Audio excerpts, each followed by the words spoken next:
Hey, good morning. Scott Luton, Kelly Barner with you here on our first This Week in Business History Live. Kelly, my timing was thrown off a little bit there. I wasn't sure what to expect with that new intro. How about you? That new intro was amazing. There are so many things in that I want to go back and watch. Love the appearance of the rotary phone, of course. Saw several in there. I'm sure those people were dialing P even way back then, but that was fantastic. It really was. Well, big thanks. We got to start off with thanking the production team, brilliant production team, all the great work they do, right? Absolutely. No, the team is the best in the business. We say it over and over again, and it remains as true as ever. Well, I'm a transparent and authentic type, right? Very genuine. And I'm going to share a little moment with you here, Kelly, Are you because sure? Wait a minute. This sounds risky. Is this a good idea? I don't know. It just dawned on me. I had the wrong run of show pulled up. I was set to ask Enrique how he was doing. And I'm like, I'm not doing a live stream with Enrique. It's the one and only Kelly Barner. So I've got that fixed now. So, all right, what are we doing here? Well, Kelly, this is going to be so cool. Some folks may know that we've been producing our This Week in Business History podcast for a couple of years now. That's right. Kelly, it's become one of about a dozen programs that make up the Supply Chain Now portfolio. You and I and the production team, big thanks to Amanda and Catherine and Chantel and Clay and then some. But we've all together recently published our 102nd episode, 102 episodes, Kelly. That is absolutely incredible. And this is one of those labors of love for you and I. That's true. Right? We can script the rest of the team into the labor, but for you and I, the history thing this is such pure joy to get to talk about this. We love procurement. We love supply chain, but this is sort of like bringing our personal passions and hobby into the work that we do. That's right. Well said. Well said. And, as we've learned and have come to better understand the podcast industry going back 5 years or so, there's some 2.8 million podcasts out there, which is a great thing, right? It's a low barrier to get in and share what your passions are, right? But unfortunately, just kind of with the way the numbers and the math work out, most of those podcasts don't get past 12 episodes because it's how time consuming and resource, the energy and, yes. How tough it can be to monetize. So to make it 102 episodes, big thanks to our entire team and, of course, to you, because Kelly, as I like to say, we really upped our game when we brought you on board about a year or so ago as a fellow co-host. And, it has been really a blast ever since, right? It's been fantastic. And I think to your point about the 12 episodes, people don't necessarily appreciate in a typical interview format podcast how much work is required. But you and I and the team know that for something research-based like This Week in Business History, it is hours of research and creative work and writing and then the recording that actually goes into making it possible. So super exciting. We've made it to 102. Agreed. And to continue this theme of transparency, lots of full Sundays. Just in time, right? As we were publishing on Monday, and then we moved it to Tuesday, give ourselves a little more time. Lots of very full Sunday afternoons that went into the research and the writing and all. So anyway, speaking of our team here, Catherine is tuned in. Great to see you. Amanda is here with us, of course. Clay Phillips is here with us. Love what they're doing. Of course, Chantel is back with us. Hey, Shelly Phillips is tuned in. Hello, Shelly. Great to have you here today. Looking forward to all of y'all's comments on the stories that Kelly and I are going to work through over the next hour. So really quick. So this is a brand new aspect to our biz history programming. We got to abbreviate the title a little bit sometimes. In fact, I'm sure there's an acronym out there that's easier to roll off the tongue than TWIBH. We'll work on that. But we're going to be going live every other week, right? To offer up this new engaging participatory, I think I got that word right, format, because we want to hear from you. And then in the weeks between these live streams and the live stream replays, we're going to continue the beautiful story writing that Kelly has been bringing to the table and those types of 10 to 20 minute soliloquy type episodes with wonderful stories. So, hey, we welcome your participation in this experiment with us here. So, Kelly, with all of that said, are we ready to dive right in? Absolutely, we are. Okay, wonderful. So we're going to be sharing Kelly and I are going to be sharing 5 interesting historical moments that really have some kind of tie-in to this week. And what I want to start with here is a familiar face and name for many folks, many Americans especially. Jimmy Dean here was born in Plainview, Texas on August 10th, 1928. Now, Kelly, he passed away on June 13th, 2010. So 12 years ago this week. So many folks may know that he was a successful singer, TV host, an actor, spokesperson, and more. Kelly, have you ever see the Jimmy Dean TV show or hear any of his music? So I have heard some of his music. I'm more familiar with the more modern Jimmy Dean advertising, which is a huge favorite in my house. Yep. But how do you not love sausage? Right? I'm with you. I'm a breakfast for dinner girl. Like, I will eat eggs and sausage and potatoes all day long. Well, that's interesting you share that, because I'm going to circle back and dive in deeper to what's going on in the Barner household when it comes to breakfast. All right. So Jimmy Dean, and like what Kelly was just saying, we grew up eating Jimmy Dean sausage and products, but I never understood the connection, the real connection. You know, I was thinking it was more of just an endorsed spokesperson type deal. But as the story goes, Jimmy Dean would call himself the biggest morning person who ever walked the earth. Unlike all 3 of my kids, Kelly, and even their mother. But you didn't hear me say that. Just kidding. Love you. So one morning, Jimmy was sitting in a diner in his hometown of Plainview, Texas, and with his brother Don, because that's what breakfasts are for, right? Eat with your family. And Jimmy bit into a big piece of grizzle in his breakfast sausage. You ever done that, Kelly? Yes, that's disgusting. There's a reason. Worst. It is. There's a reason why you don't want to know how the sausage is made, because you don't want to bite into stuff like that. So he, after that really bad experience, he turned to his brother and said, "Hey, there's got to be a better way to make higher quality sausage." So that was not just lip service over probably a really bad cup of coffee and clearly a really bad piece of sausage. He took it to action. So 1969, Jimmy Dean founded the Jimmy Dean Meat Company. Never knew this. So the company did really well, at least in part because they obviously had a natural, genuine, and likable spokesperson representing the company in commercials. Kelly, you were just talking about that, right? Absolutely. He doesn't take himself too seriously. He's got a great view on life, and of course, he's got a lot. He's lots of T-shirt isms. Jimmy Dean likes to dole out, right? But the products were also well received by the market. It really took off, so much so that in 1984, the Sara Lee Corporation, that most folks are aware of, bought the Jimmy Dean Meat Company for some $80 million. I wonder what $80 million is in 2022 terms. Kelly, you think our production team could see what that conversion is from 1984? I have a feeling they can.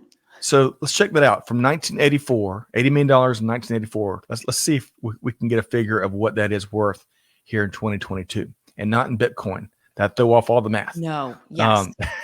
No more Bitcoin. Lately. Talk about history. Right.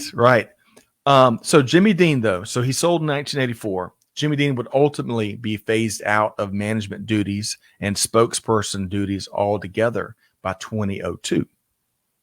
Now, the company now goes by the brand Jimmy Dean, just like the plain brand. It's not a meat company, not a sausage company, just Jimmy Dean.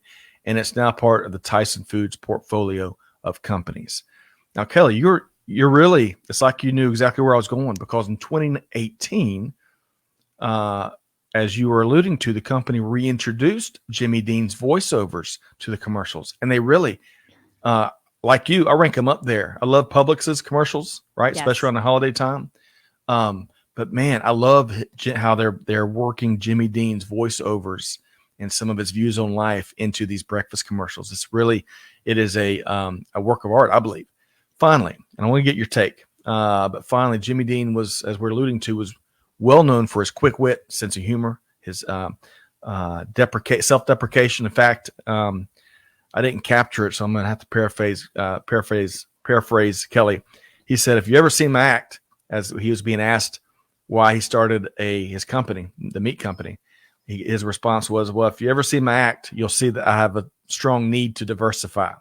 So really making fun of who he was. So anyway, probably his most well-known quote is, "You can't change the direction of the wind, but you can adjust your sails to always reach your destination."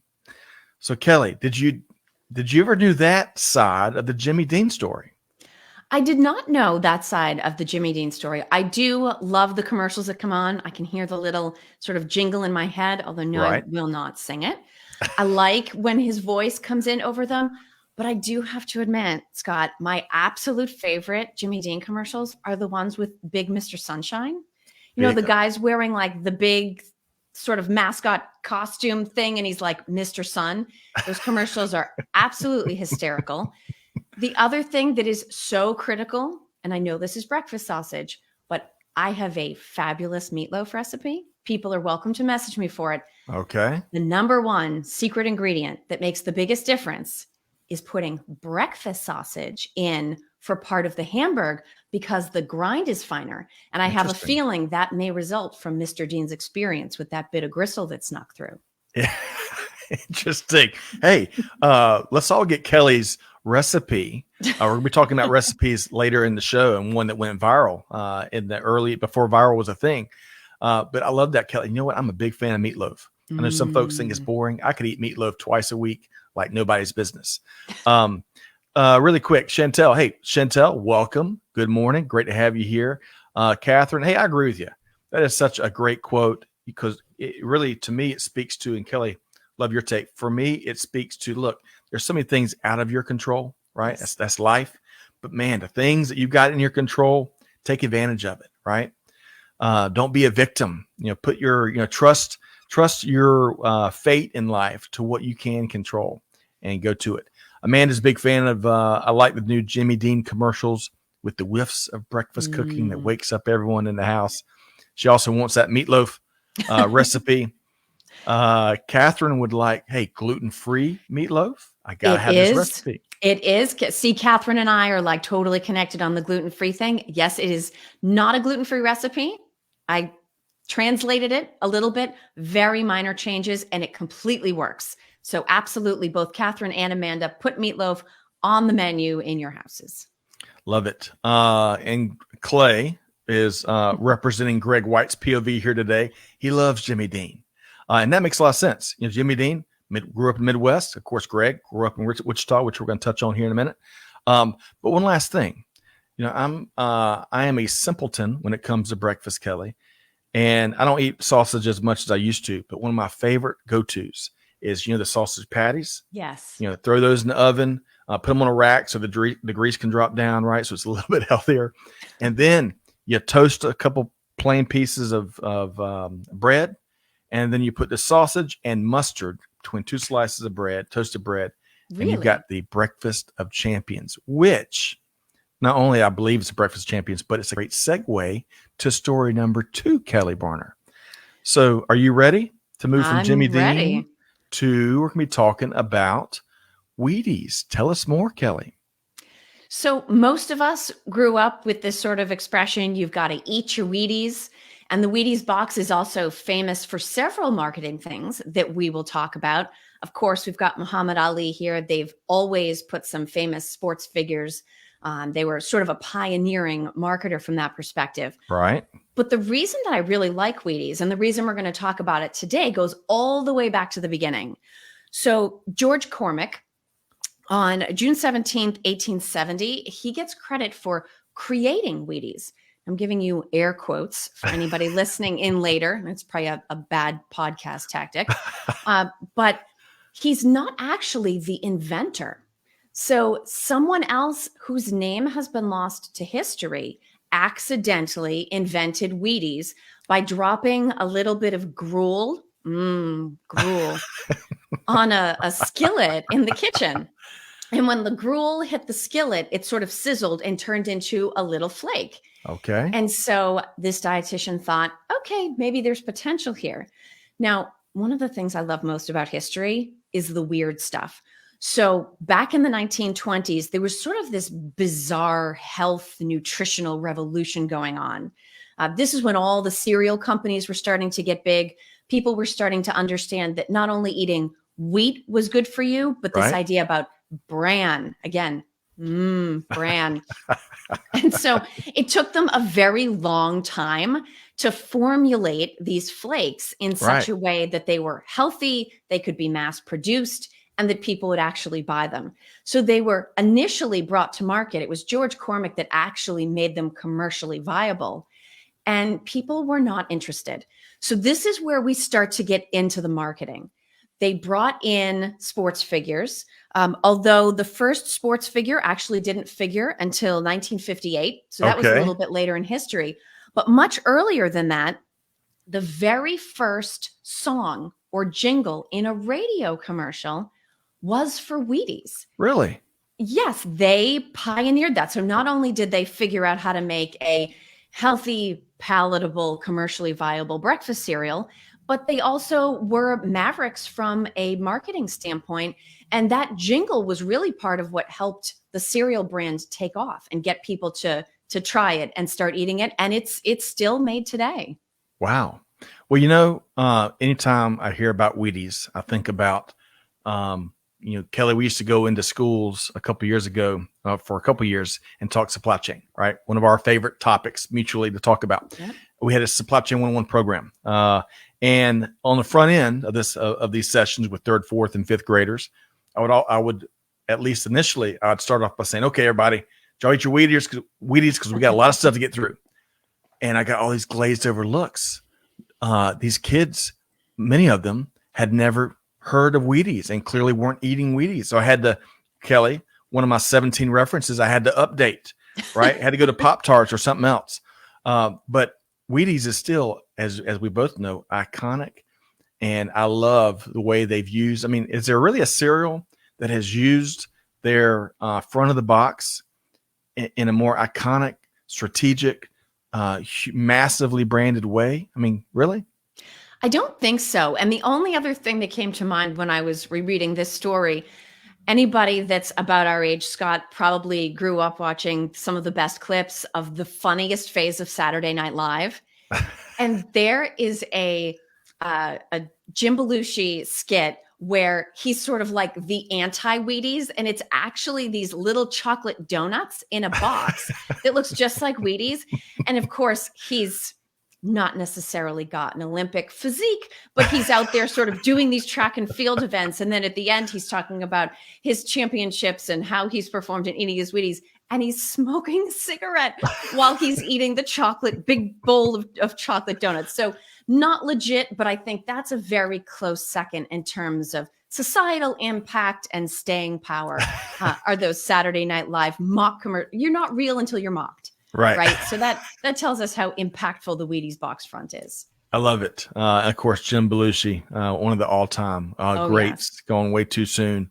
Saturday Night Live, man, that's some of our favorite moments. I was just looking at Chris Farley and some of his greatest clips. Man.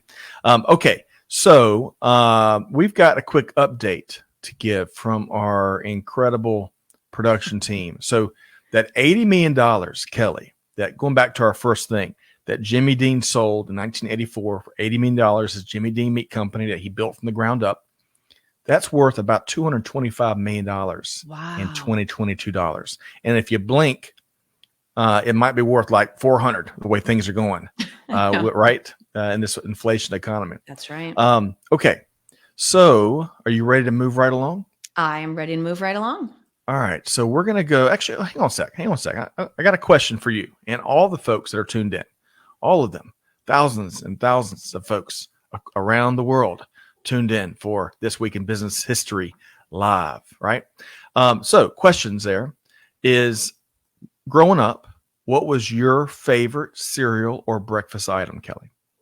So we were definitely a cereal household, not a crazy nutritious cereal household. Like, okay. I don't think we were eating Total Raisin Bran. We weren't eating Wheaties, but we also weren't real high on the sugar index, assuming that's a thing. I actually didn't have Captain Crunch until I got to college. Oh, man. So that's a good one. But I would say there were three things you could always count on there being in my house. And when my mom watches this on demand, she will validate this. Cornflakes, Rice Krispies, right, and Original Cheerios. Okay. Those were the three staples. Blueberry Pop-Tarts until she figured out they probably weren't as healthy as the fruit idea would suggest. But those 3 cereals were an absolute staple of what was in my house. And there were many bowls of those eaten before running out to catch the bus. Okay, man, that was a really healthy upbringing, Kelly. Really healthy. Almost as healthy as sausage with mustard. Still confused about why there's no egg in your breakfast of champions. Did I miss it? Was the egg like under the sausage and obscured by the mustard? I'm very particular about my eggs. What can I say? Amanda kind of points it out. Most of the time, I gotta eat scrambled eggs, or I eat a fried egg, but by itself. I don't like it on sandwiches. It's just strange like that. But plain Cheerios, man, I grew up on Honey Nut Cheerios because it was healthy, but what I really loved is Fruity Pebbles. Right? I could eat like massive bowl of Fruity Pebbles right now. My kids don't get it, but man, I love that. Captain they really Crunch. don't. They don't get it. They don't like it. I don't know. Captain Crunch Berry. You said you didn't get Captain Crunch till you got in college. You gotta protect the roof of your mouth when you eat that stuff. But Captain Crunch Berry is delicious. Lego waffles, man. Lego waffles with a little bit of butter and syrup. And toaster strudels, which I don't like anymore, but as a kid, I would eat toaster strudels. Have you ever had a toaster strudel? I have not had a toaster strudel, but I feel like I need to ask what flavor. So, let's see here. What flavor? Cherry and blueberry were my go-tos, and I like cherry a lot better than blueberry. But I don't really like the flakiness of the toaster strudel as an adult, but as a kid, man, almost every day. Well, as a kid, you're not the one cleaning up the table. So what difference does it make how flaky and messy it is? True. Well said. Good point. Let's see here. Catherine says, I wasn't big on cereal, but I did eat a lot of grits as a kid. Cheese grits. I'm asking you a question, Catherine. For me, man, there's very little in life that are simple and delicious as a great bowl of cheese grits. Kelly, have you ever had cheese grits? I actually have had cheese grits, and I can say I have had respectable cheese grits because I've eaten them in South Carolina. So I think this isn't like pretend northern, my cousin Vinny, fake artificial instant grits. This is like full South Carolina butter cheese. They are excellent. I love that movie. My Cousin Vinny is one of my favorite. Me and Amanda both one of our favorite movies of all time. Pesci. What's Pesci's first name? Joe. Joe Pesci. Thank you. Amanda's yelling at me around the corner. Joe Pesci is like the perfect character in that movie. And then really the rest of the movie, there's so many wonderful character actors in that movie, Kelly, right? That's right. Marissa Tomei is amazing in that. And no self-respecting Southerner eats instant grits.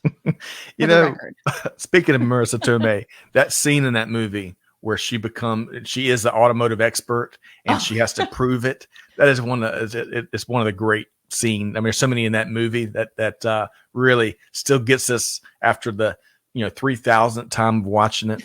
But of course, what is a grit? Yeah, that's what they ask the daughter. Okay, let's see here. Amanda says she liked plain cereals too. Chex, Crispix. Oh, I hated Crispix. Plain Cheerios. She ate a lot of bagels and grits too. Give me hashtag give me carbs. She says, I still love toaster strudels. She says, our kids do too. Hey, I didn't even know. How about that? Catherine says, crumble a little bacon in those cheese grits, even better. And Chantel is a big fan of toaster strudels as well. Looks like the autocorrect is getting all of us. The toaster strudels, and wish they gave you more icing. Chantel, my 10-year-old self would be, I'd be like, same, preach it louder for the folks in the back. I always ran out of icing, Kelly, in that very unhealthy breakfast. Okay.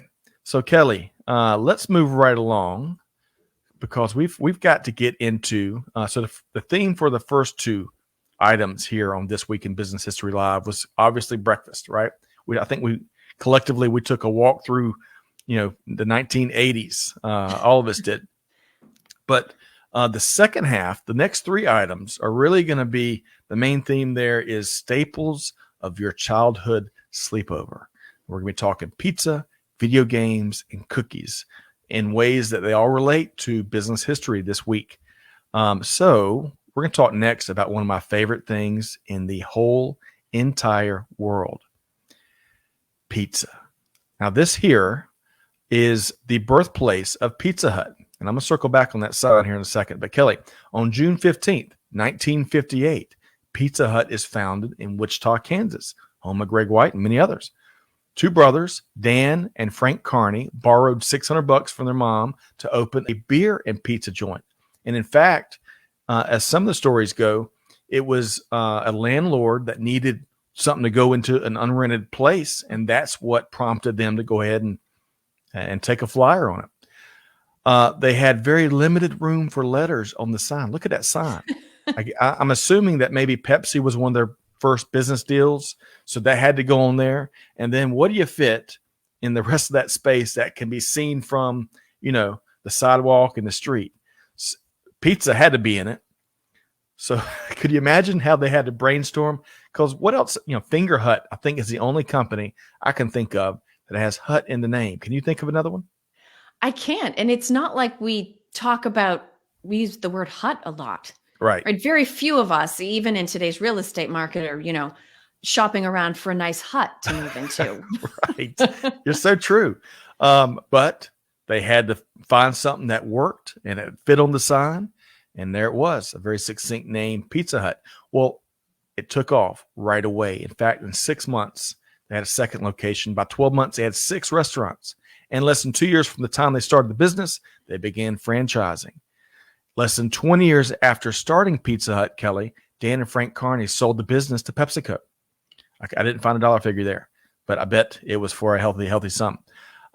Dan, two brothers, Dan got out of the pizza industry altogether. He went on to lead a very successful venture capitalist career, and he also did a ton of philanthropy.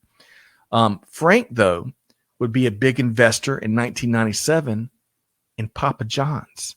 Oh, interesting. Yes, and he would eventually be one of the biggest franchisees of 130 locations. Do you know, Kelly, one of the things that, and I'll drop this image again, that is the first original Pizza Hut in Wichita, Kansas. Do you know one of the things that after the Carneys sold the business that happened that really got Frank's goat a little bit? Well, I know that there are all of these very sort of disruptive stories in food history. There have been a lot of these that have come up, but I don't know the Pizza Hut one. Well, so PepsiCo moved the headquarters from Wichita to Dallas, and that went against what Dan wanted to do, or Frank wanted to do, and that kind of gave him some incentive to jump back into the Pizza Hut, the pizza business, but with a different brand. So, but speaking of pizza companies, Kelly, according to some reports, Domino's has become the largest pizza chain in the whole world. They overtook, according to at least one source I saw, they overtook Pizza Hut in 2021. Now, that leads me to my next question, and I'd love for you to weigh in. I'd love for all the folks in our skyboxes in the comments to weigh in. In the Barner household, what is your family's favorite chain-based pizza? So we're a little bit limited because I have to be able to eat it. So we are a Domino's household. They do offer a pretty good gluten-free crust, so I can at least eat what everybody else is eating. I will say the cheese bread and the garlic knots sort of put them over the top. That's sort of like the passion play that gets everybody really excited. Right. And the amount of butter that is sitting on that little wax paper after all the food is gone, that is amazing.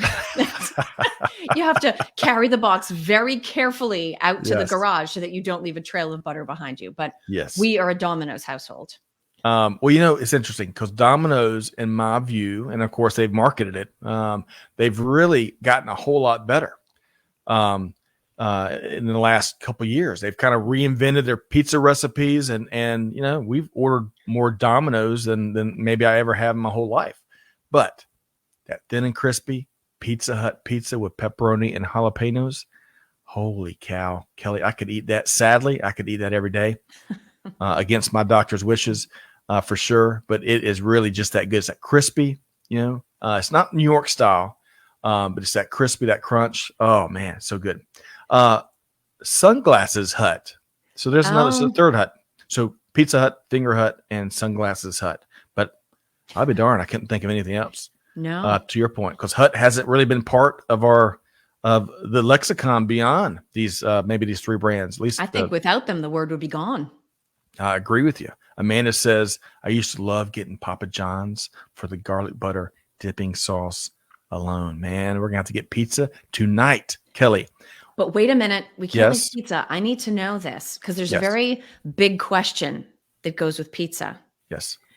Pineapple or no pineapple? People get very worked up about, are you a no pineapple person? No, not just no pineapple, but how in the world does chicken and pineapple go together on pizza of all things? I don't get it. Oh, nope. I am sorry to inform you. You are very wrong. As a matter of fact, just this past weekend out on the Cape, we had a luau pizza, chicken, ham, jalapeno, and pineapple. Oh, man. You all are missing out. The Cape.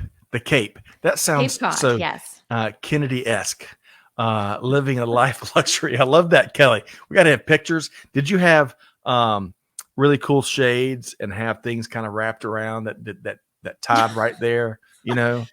Like a 2-year-old, like a sunbonnet. I'm thinking of those glamour shots. From the 60s, as folks had the really fashionable shades, and they'd kind of wrap their hair up in the. No, the Cape is very chill. The Cape is where people go not to dress fancy. Okay. So you learn something new every day. By the way, Amanda says team no pineapple, Kelly, and she says me so sad. Got to kick Kelly off the live stream for her pizza choices. That's so funny. I was with some friends last weekend, and we were talking about Showtime at the Apollo, long running. I think it's still on. I used to watch it a lot when I was younger. And there is, speaking of Kelly's getting a hook, they're notorious for when a comedian or a singer or one of the acts was going downhill, they would get either hooked or really swept off the stage. And it was really, man, probably really embarrassing for a lot of those folks, but really funny for the folks tuned in. All right. One final question, Kelly, about pizza. Then we're going to move on. What's your favorite mom and pop pizza shop? So my favorite mom and pop right here in Shrewsbury, Mass is Dean Park Pizza. Not only do they have an excellent gluten-free crust, but they have these super cool pizzas. I don't know if this is going to pass your squeamish pizza taste, but they have a very cool pizza that actually has a salad on top of it. So it's a cheese pizza, and they basically build a Greek salad on top of the pizza. It's amazing. All right. I'm going to check it out. Does the lettuce wilt though? Doesn't work so well for leftovers, but first run, no way. Cold and crispy, the hot on the cold. There was really no better way to eat pizza than with a salad on top. Plus, that makes it like diet food. That's right. Sign me up. Put some up. leaves on it. Sign me up. Sounds delicious. I'm going to share my favorite. I think I've got an image here I found. So this is in downtown Monroe. And I'll make sure I get one of our favorite pizza places right here. The name, Little Italy Peppino's Pizzeria in Monroe, Georgia. Now, what we get here is handmade. You can see them, bring dough out that have been made, and then they stretch it out and they stick it in the oven, and it is so good. We typically just get the pepperoni because we're boring when it comes to pizza, as I'm finding out from my dear friend Kelly Barner. But it is so good, really so good. All right, so Kelly, with the theme of the second half of our show here today, the first edition of This Week in Business History Live, the theme is the staples, the must-haves of your childhood sleepover. The first one was pizza. Number 2, let's nerd out on some video games. Kelly, tell us more. Absolutely. So, still June 17th, just like Wheaties, Atari Asteroids and Lunar Lander became the very 2 first video games to be copyright protected. Okay. Now, what's interesting about this is how the copyright was awarded, because if you'll notice in this not super descriptive picture, yes, kids, this is what video games used to look like. It's pretty close to Pong. Uh, you've just got little nondescript shapes that function as different roles. And so you have things like, what was the other game? Meteors. Yes. Meteors was the other game that looked similar to this that came out. And Atari attempted to enforce their copyright to keep Meteors from being sold. And what the courts basically ruled is that it was almost like an artistic protection that was underlying that copyright. So in other words, as long as you didn't literally copy the entire thing and try to make it the same, you could borrow little artistic elements from it and have a similar something in your game, and it could go ahead and be sold, and that didn't infringe upon the copyright. Because before this, the systems would be copyrighted. So the actual game that you would put cartridges into, or the overall design of the booth, as you see from an arcade here, those would be copyright protected. But the idea that the games would be copyright protected, either in terms of name or design or appearance or functionality, was a completely new idea. And it didn't even really start until the 80s. So not all that long ago, when you think about the money that companies are investing into developing these games. Right. Man, I love that. And of course, who couldn't? What would the 80s be or a sleepover be without video games or without Atari? Right. Fascinating story. Absolutely. And there's also this documentary, Kelly, because there was a time, and I can't remember which year it was in the 80s. I think it was 84, could have been 86. But anyway, the video game market, it bottomed out. And I remember I was in KB Toys. I think it was 86 because I was old enough to have a little bit of allowance money. And of course, no one mistook me for an economist then, and no one mistakes me for an economist now. So I walk into KB, thinking about, okay, what can I get with $25 or whatever I had? And I passed by this bin of Intellivision and Atari games, and they were $2 a piece. Wow. And I can't remember what they would go to, but this market had bottomed out. I went home that day with like 10, 11 games. I was like, man, I'm living a life of luxury. I got all these video games to choose from. It was an iconic Scott Luton as a kid weekend, right? But of course, when the games look like this, and I wish I could see our team's response when we laid out this graphic. This isn't going to keep anyone busy for, a month or anything. You typically get a few hours of enjoyment. And unless you were a diehard trying to beat a high score, you're ready for the next one pretty quick, right? And speaking of bad games, I actually wondered if this was where you're going with your KB story. Yes. Is the story of the ET game. Yes. Whichever company it was had created an ET video game, like the movie, and it was so bad. They dug a big hole. This was before they invented sustainability. Right. They dug a big hole and they just put all the games in it. But the lore grew around what they had done. And so they actually went some number of decades later and dug the hole back up and pulled the games back out. And if they worked, they were selling for considerable money. So sometimes with enough time to appreciate, even bad games can become good games. Yes. At least for a couple minutes, right? At least for a couple minutes.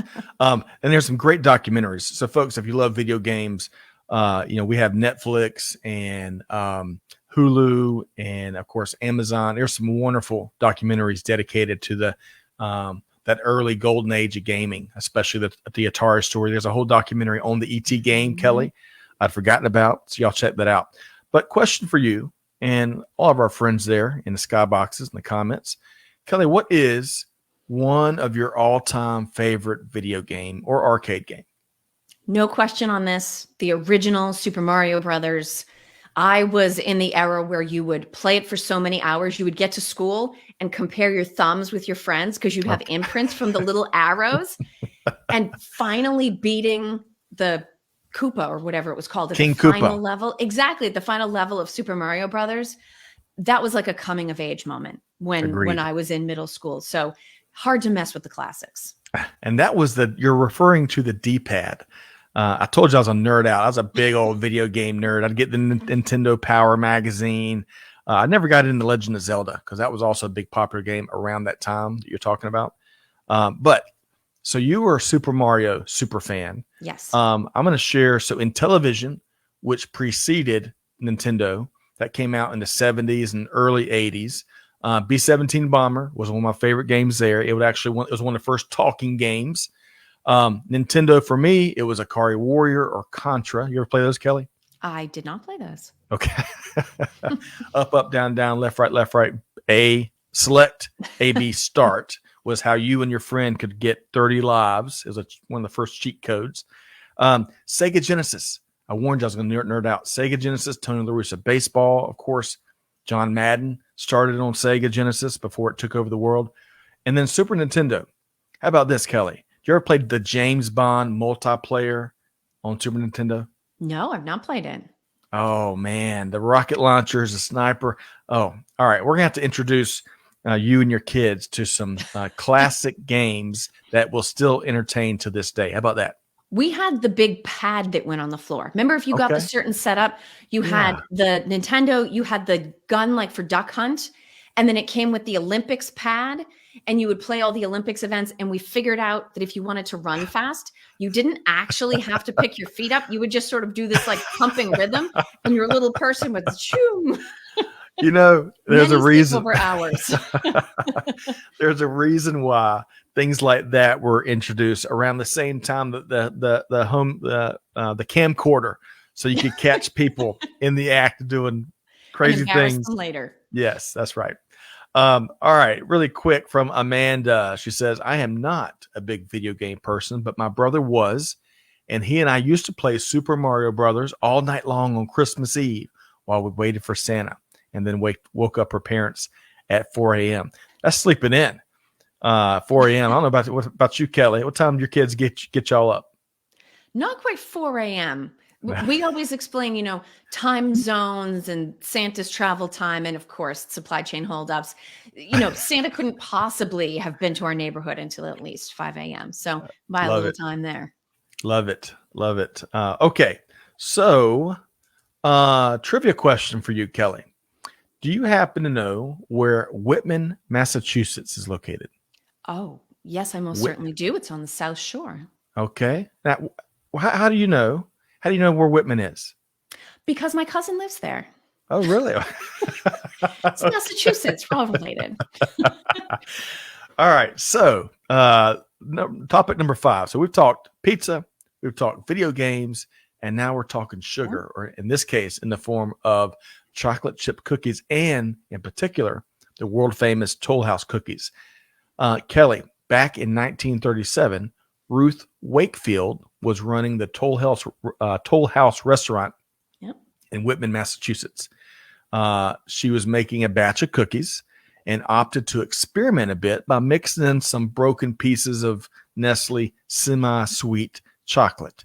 Now, it's been rumored, and here's a picture of Ruth, and here's where a memorial exists where the Toll House restaurant was.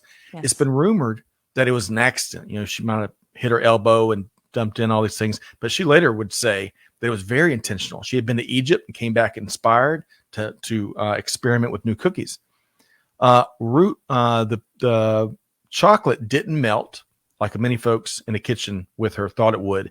It kind of maintained its form, and it really brought in some chocolate creaminess and a little bit of texture to the cookie. She named it the Toll House Chocolate Crunch Cookie. And just like that, Kelly, the world, all of us, rejoiced as the chocolate chip cookie was born at the Toll House restaurant there in Whitman, Massachusetts. Ruth would later publish her recipe in a Boston newspaper, as well as a highly successful cookbook called the Toll House Tried and True Recipes. And in fact, that cookbook, I think, went through 39 reprintings. Wow. How about that, Kelly? That's incredible.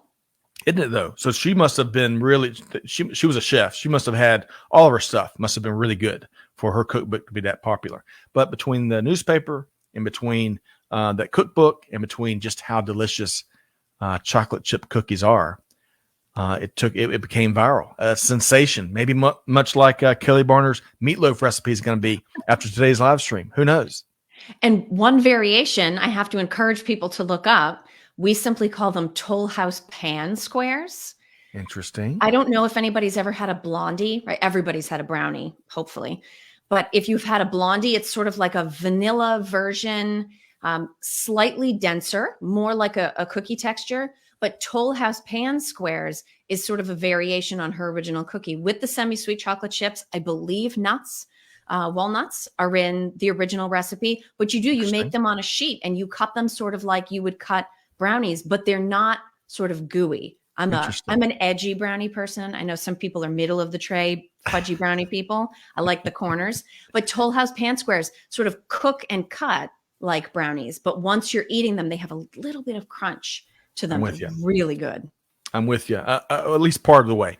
I love those corner brownies. I'm with you. I love that crunchy, chewy aspect of the brownie that you're speaking to. But I'm not a big fan of blondies. And I really don't like, as much as I love almonds and pecans and hickory nuts, which is kind of a weird one, I don't like any of those in my cookies. I don't know. That's just how it goes. Amanda says, now we're having pizza for dinner and chocolate chip cookies for dessert. Oh gosh, that's a dangerous combination. And Amanda, if you have not, Scott, stick your fingers in your ears for a second. If you haven't gotten Scott's Father's Day present yet, I have an edgy brownie pan. It's got like a zigzag thing. Every single brownie in the batch becomes an edge brownie. It's a miracle of modern invention. Sounds delicious. Sold. Speaking of Father's Day gifts, we have such a cool gift in mind for Amanda's dad. And I can't let the cat out of the bag. Well, I'll definitely share probably on the buzz on Monday. All right. So let's talk about Kelly. First off, one final note here.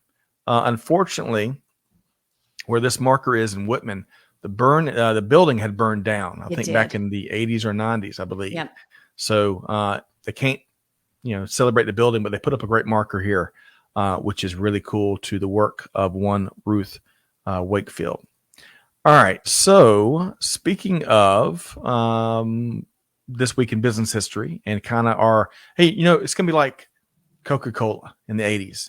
We're going to have this week in business history classic, and then we're going to have new biz history, right? So hopefully. No, you can't. That's like a jinx. Everybody hated New Coke. We can't have new business history. That was a catastrophe. All right. We'll figure out something else. But Speaking of the programming that our audience has come to know and hopefully love, at least from all the feedback we get, let's talk about the most recent episode that you published. I think I've got a graphic here that we published, I think this week here. Kelly, tell us about economics in the age of enlightenment.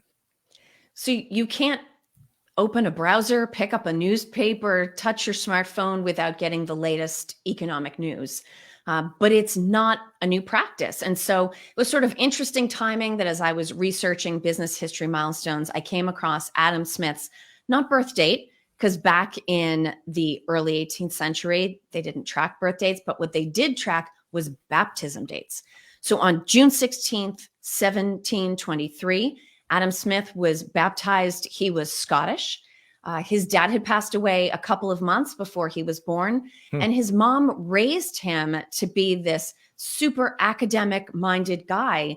And he was fortunate enough to be born right into the height of the Enlightenment.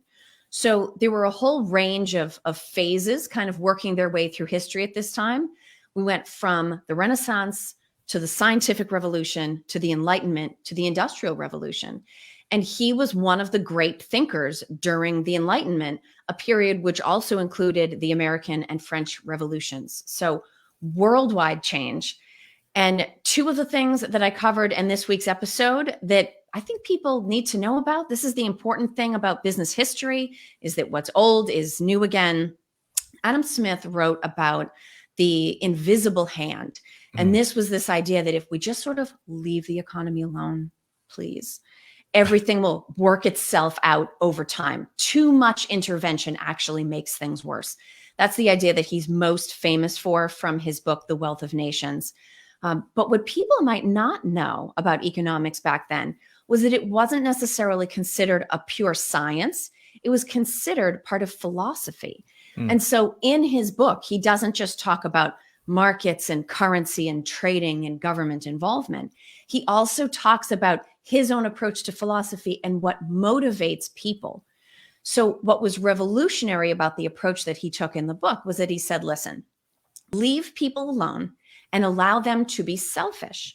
And if we allow everyone to be selfish, consumers will spend their money with the most efficient, value-oriented providers. Providers will diversify the products and services they provide to make those consumers happy. And everybody will end up getting the value that they need for the money that they're willing to spend. And bringing in that human element to it was revolutionary at the time. And so it changed the way people looked at human behavior in terms of spending activity back then. Doesn't necessarily play out, that invisible hand. They've never managed to actually model it in such a way that you could do policy based upon it.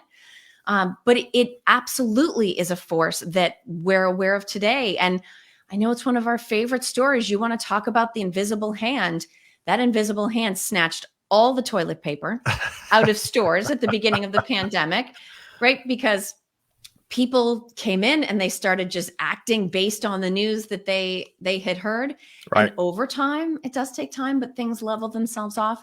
So it's one of those theories that we do need to know about, even if we can't necessarily expect the rules of it to apply 100% in terms of managing the economy. Wow. I feel like I have just gained a whole new appreciation for Adam Smith and your research and storytelling on This Week in Business History for sure. But you continually set a higher bar. So y'all check that out. We dropped the link, I think the direct play link in the comments on Facebook, LinkedIn, I think also on Twitter. And let's learn more about Adam Smith and this invisible hand that's been taking all the toilet paper, the containers, the computer chips, you name it, right? It's the hand that and I keeps happen to have taking. it on good authority. Adam Smith liked pineapple on his pizza. So just bringing us full circle, right? Enlightenment thinkers always put pineapple on their pizza. That would not surprise me because I was a kind of smart, I can never say I can't even say the word economically minded. Did I say it right? Absolutely. Smart, economically minded people have never agreed with me, Kelly. So it doesn't surprise me at all. All right. So y'all check out that episode. Kelly, great work. I'm looking forward. Do you know yet? So that episode dropped this week. Yes. Let's see, today's Wednesday the 15th. So it dropped yesterday the 14th. We're going to be publishing the replay of this live stream on the 21st of June. Kelly, any idea, anything you can share about what you're thinking for your next episode that will be on the 28th of June? I don't actually know yet. So everybody's going to have to subscribe to This Week in Business History to find out what I covered. Wonderful. Okay. Well, hey, before we leave, it is speaking of business history and history in general, I wanted to bring up, so June 19th, this coming Sunday, is Juneteenth. And I just went to Galveston, Texas with my dear friend Kevin L. Jackson, who leads Digital Transformers here. Kelly, he's one of the K's around here. Is doing such great work. So Kevin is leading a group that has purchased the U.S. Custom House there in Galveston, the historic, iconic Custom House. It's literally, really, can you say this? It was literally the birthplace of Juneteenth. And for folks may be geographically challenged like I am sometimes, Galveston's right there on the coast. In fact, Galveston's an island, if we were to zoom in a little bit closer, just off the coast and not far from the thriving city of Houston. So there's me and Kevin in the middle. And that to the left is Mr. Doug Matthews. Now, Kelly, Mr. Matthews is very humble. In fact, he's not going to approve of me sharing some of his life's work here in this conversation, but I'm going to anyway because we need more Doug Matthews in this journey.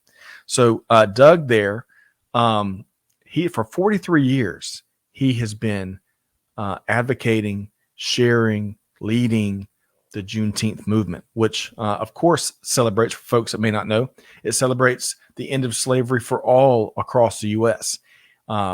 General Order Number 3, which was an official order that came out of the White House in 1865, was a formal proclamation of that. But Galveston was one of the last places in the whole country that General Order 3 was made aware of.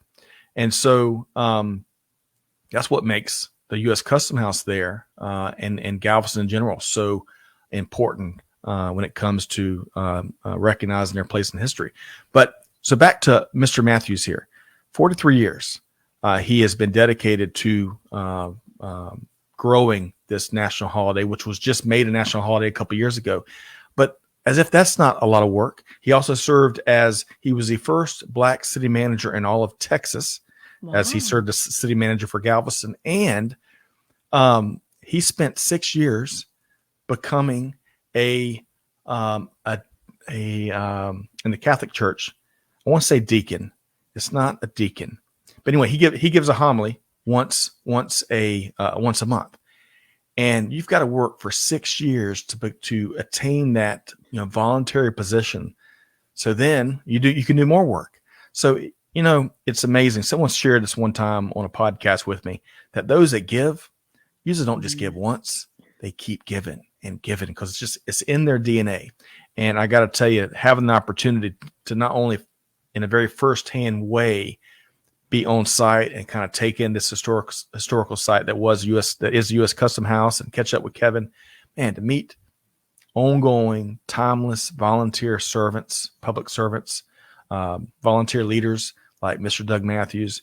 It was a wonderful trip, Kelly. So this coming Sunday, as a mini get together to celebrate Juneteenth, I'll be thinking of that trip and those conversations and the new museum that's coming to U.S. Custom House there in Galveston. So look forward to maybe making a trip there with you and the rest of our hosts and team members one day, huh? And you know what? It's an important reminder that everything that we've talked about today, from cookies to video games to Wheaties cereal to Juneteenth, we only know these stories because they've been saved and retold. And sometimes it's not until we're looking back that we recognize the importance of an event that has taken place. So I know I'm preaching to the choir, Scott. This is why history is so incredibly important, but it's also why it's fascinating. And it's something that we need to keep alive and repeat to our kids and celebrate those milestones, because we all have benefited from all of the changes that have taken place. Well said. Well said. So that's a good place to kind of bring the conversation here to a close today. Kelly, I love that you and the rest of our team and all of our hosts, we're big believers in experimentation, right? How can we engage and lean into our global listening audience better? Well, this is an example of that. And I'm looking forward to knocking out more live streams. And folks, we had a top 5 list today. The next one might be a top 3. It might be a top 10. Who knows? But one constant, Kelly, and I bet you are the same here, is we welcome, we encourage, we'd love to get your thoughts on these historical stories and important journeys that we talk about. We'd love to get your take. And when we get something wrong, or if we get it really right, hey, shoot us a note. Reach out to us across social media. Kelly, on that note, how can folks connect with you? LinkedIn is the best way to find me. It's just that easy, huh? LinkedIn. It is that easy. Kelly Barner on LinkedIn. Also check out Dial P for Procurement. Check out Buyer's Meeting Point. Check out Art of Procurement, doing some really great things across there. Folks, Kelly, thank you very much. Thank you, Amanda, Catherine, Chantel, Clay, and everyone else that tuned in. Whatever you do, as we wrap here today, we mean this with all sincerity. There needs to be more Doug Matthews. There needs to be more folks that are willing to take that step to bridge that divide, to extend those acts of kindness and real leadership, regardless of how small or how big. And so on behalf of Kelly Barner and our team here, Scott Luton signing off now, challenging you to do good, to give forward, and to be the change that's needed, and go out there and make some history. And with all that said, we'll see you next time right back here on This Week in Business History. Thanks, everybody.